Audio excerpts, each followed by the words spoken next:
صلوات بلند آواز سے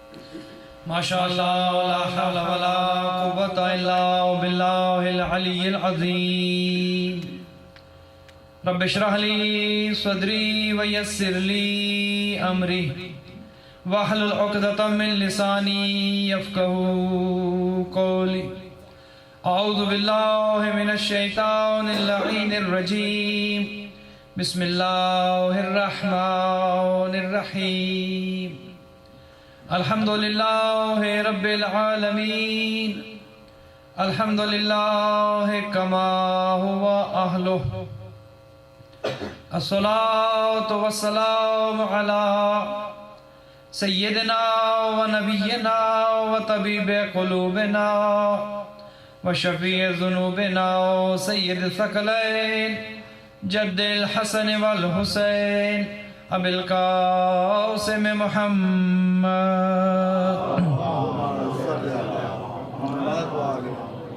والصلاة والسلام علی اہل بیتہ طیبین الطاہرین المعصومین الغر المیامین المنتجبین المکرمین الذین اذهب اللہ عنہم الرجس وطہرہم تطہیرا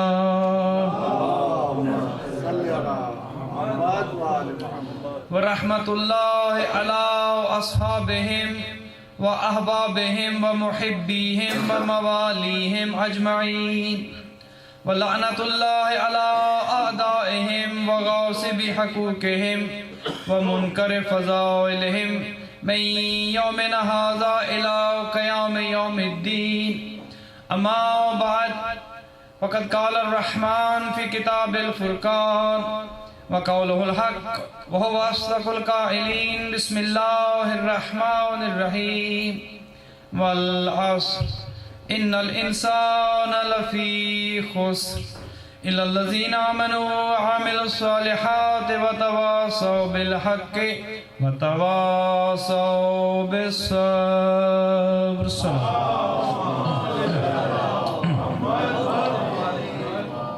مومنین پروردگار سے دعا ہے کہ محمد و اہل بیت محمد آپ تمام مومنین جو اپنے آرام اور اپنا قیمتی وقت جو ہے وہ اپنے گھروں سے آپ چل کے آئے ہیں اس فرش عذاب پہ آپ کا آنا پروردگار منظور و مقبول فرمائے۔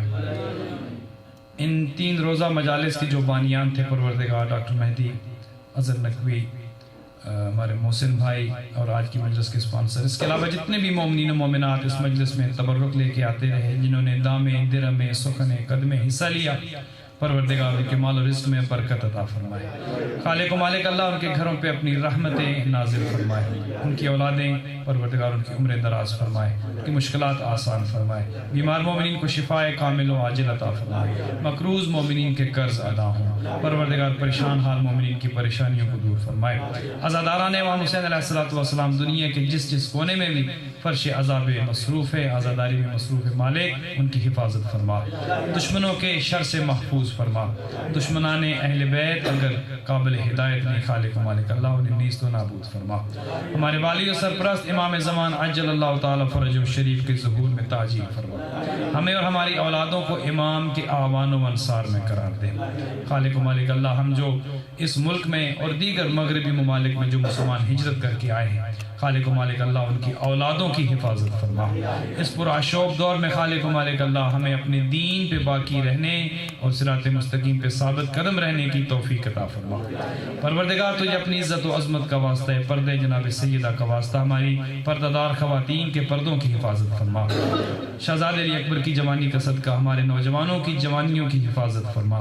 خالق و مالک اللہ ہمیں اس ملک میں اور دیگر مغربی ممالک میں جتنے بھی مومنین اہل بیت کی محبت رکھنے والے رہتے ہیں، خالق انہیں اپنے دین سے ذرہ برابر بھی ہٹنے کی توفیق نہ دینا، انہیں کسی بھی شیطانی چال کا شکار نہ ہونے دینا۔ اپنی تمام دعاؤں کی قبولیت کے لیے بلند تر صلوات۔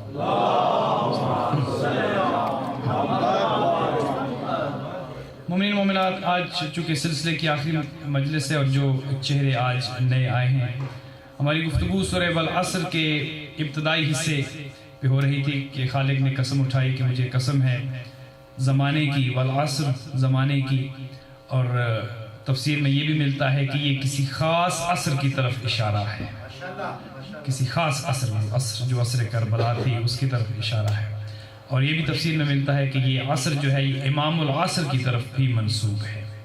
تو ہم نے کچھ انتہائی مختصر وقت میں، چونکہ دامن وقت میں گنجائش نہیں ہوتی، اور آج بھی چونکہ اس سلسلے کی آخری مجلس ہے اور سنڈے بھی ہے، زیادہ دیر آپ کو زحمت نہیں دینی انشاءاللہ، تاکہ آپ آرام سے اپنے گھروں کو جائیں، اور کل چونکہ ورکنگ ڈے ہے تو ہم کوشش کریں گے کہ آج اس مجلس کو کنکلوڈ کر سکیں اور جو پیغام آپ کی خدمت میں پہنچانا تھا وہ بھی پہنچا سکیں۔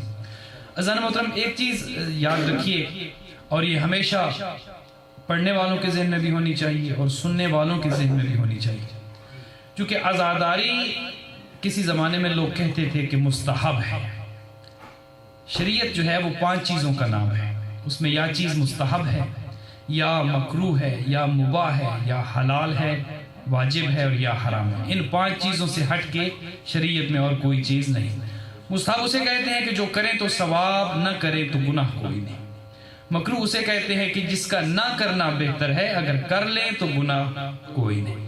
مباح اسے کہتے ہیں کہ جو کریں یا نہ کریں وہ جائز ہے، مثلا آپ سگریٹ پی لیتے ہیں جو کہ پینا صحیح نہیں ہے میڈیکل سائنس کے حوالے سے، لیکن اس میں گناہ اور ثواب شامل نہیں ہے۔ واجب وہ کام ہے کہ جس کا کرنا ضروری ہے اور نہ کرنا گناہ ہے، جیسے بھی آپ نے نماز پڑھی۔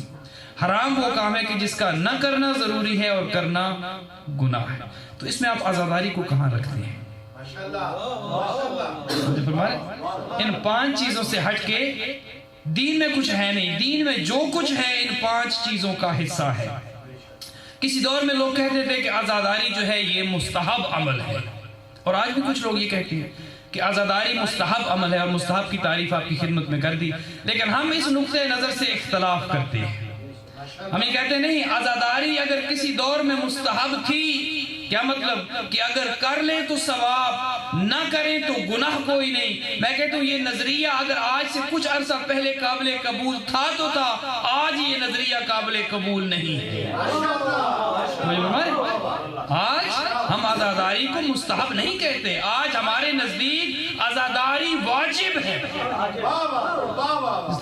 جس طرح نماز واجب ہے، جس طرح روزہ واجب ہے، جس طرح حج واجب ہے، جس طرح آپ پہ زکوٰۃ واجب ہے، خمس واجب ہے، جہاد واجب ہے، تولا واجب ہے، تبرع واجب ہے، امر بالمعروف واجب ہے، نہی عن المنکر واجب ہے، بعینہ ہی اسی طرح عزاداری بھی واجب ہے۔ مجھے فرمائے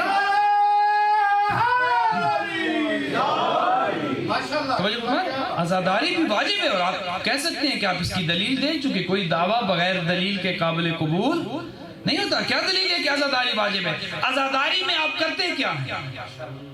عزاداری میں آپ کیا کرتے ہیں؟ امر بالمعروف واجب ہے یا نہیں؟ فروع دین میں ہے یا نہیں؟ اور یہاں پہ ایک سوال کا جواب بھی دے دوں جو کہ کل ذہن میں نہیں رہا۔